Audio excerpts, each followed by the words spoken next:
नमो आईडियाणम, नमो उपाध्यायाणम, नमो लोए सव्यसाहुणम। चत्तारि मंगलम, अरिहंता मंगलम, सिद्धा मंगलम, साहु मंगलम, केवली प्रणतो धम्मो मंगलम। चत्तारि लोकोत्तमा, अरिहंता लोकोत्तमा, सिद्धा लोकोत्तमा, साहु लोकोत्तमा, केवली प्रणतो धम्मो लोकोत्तमो। चत्तारि शरणं प्रव्रजामि, अरिहन्ते शरणं प्रव्रजामि, सिद्धे शरणं प्रव्रजामि, साहु शरणं प्रव्रजामि, केवली प्रणतं धम्मं शरणं प्रव्रजामि। ओम ह्रीं श्रीं क्लीं ऐं बड़े बाबा अर्हं नमः। ओम ह्रीं श्रीं क्लीं ऐं बड़े बाबा अर्हं नमः। ओम ह्रीं श्रीं क्लीं ऐं बड़े बाबा अर्हं नमः। ओम ह्रीं श्रीं क्लीं ऐं बड़े बाबा अर्हं नमः। ओम ह्रीं श्रीं क्लीं ऐं बड़े बाबा अर्हं नमः। ओम ह्रीं श्रीं क्लीं ऐं बड़े बाबा अर्हं नमः। ओम ह्रीं श्रीं क्लीं ऐं बड़े बाबा अर्हं नमः। ओम ह्रीं श्रीं क्लीं ऐं बड़े बाबा अर्हं नमः। ओम ह्रीं श्रीं क्लीं ऐं बड़े बाबा अर्हं नमः। ओम ह्रीं श्रीं क्लीं ऐं बड़े बाबा अर्हं नमः। ओम ह्रीं श्रीं क्लीं ऐं बड़े बाबा अर्हं नमः। संसार में पंच परमेष्ठी अरिहंत, सिद्ध, आचार्य, उपाध्याय और सर्व साधु, ये ही समस्त प्राणियों के लिए, आपके लिए संसार में शरणभूत हैं। अभी तक आपने मिथ्या देवी देवताओं की उपासना, उनके प्रति श्रद्धा आदि के द्वारा मिथ्यात्व का ही पोषण किया। अब तक मिथ्यात्व के कारण दुखों की परंपरा कभी नाश को प्राप्त नहीं हो सकी।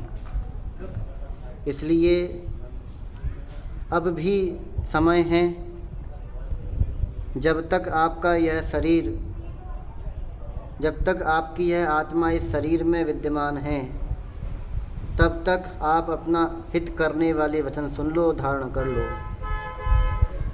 भावना भाव कि मिथ्यात्व छूटे और सम्यक्त्व का ग्रहण हो, क्योंकि बिना सम्यक्त्व के किसी भी जीव का आज तक संसार में परिभ्रमण का अंत नहीं हो सका है।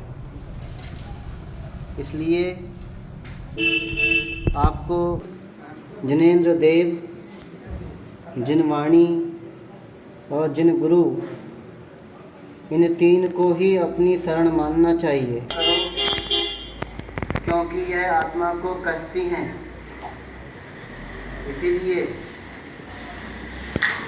इन पापों का, इन कषायों का त्याग करके ही आप अपने आप को कर्म बंधन से बचा पाओगे। देखो, कर्म के द्वारा जो यह तुम्हारी दशा हो रही है, यह कर्म किसी को छोड़ता नहीं है, लेकिन तुम में वह शक्ति जरूर है, तुम कर्मों का नाश कर सकते हो, समूल नाश कर सकते हो।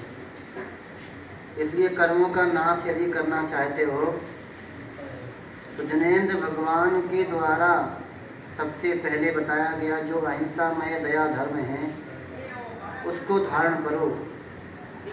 क्योंकि संसार में भटकते हुए प्राणियों के लिए अहिंसामय दया धर्म से बढ़कर दूसरा कोई उपाय नहीं, कोई औषधि नहीं है कि जिससे यह रोग, जन्म, जरा, मृत्यु का दूर हो सके।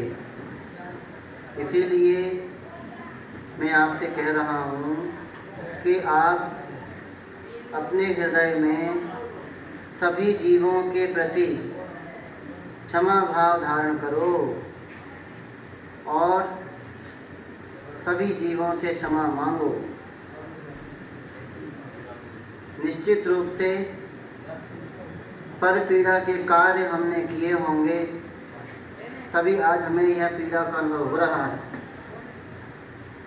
और हम यदि पर पीड़ा का भाव त्याग देंगे, भावना भाव और वैसा ही कार्य करो, वैसा ही स्वभाव अपनाओ, वैसा ही आचरण अपनाओ कि यदि आपको अपने प्रति जैसा व्यवहार पसंद है तो आपको दूसरों के साथ भी वैसा ही व्यवहार करना चाहिए। और जो व्यवहार आपको स्वयं को पसंद ना हो, वह व्यवहार दूसरों के साथ भी कभी भूल कर भी स्वप्न में भी नहीं करना चाहिए। देखो ये तिर्यंच गति कितनी दुखदायक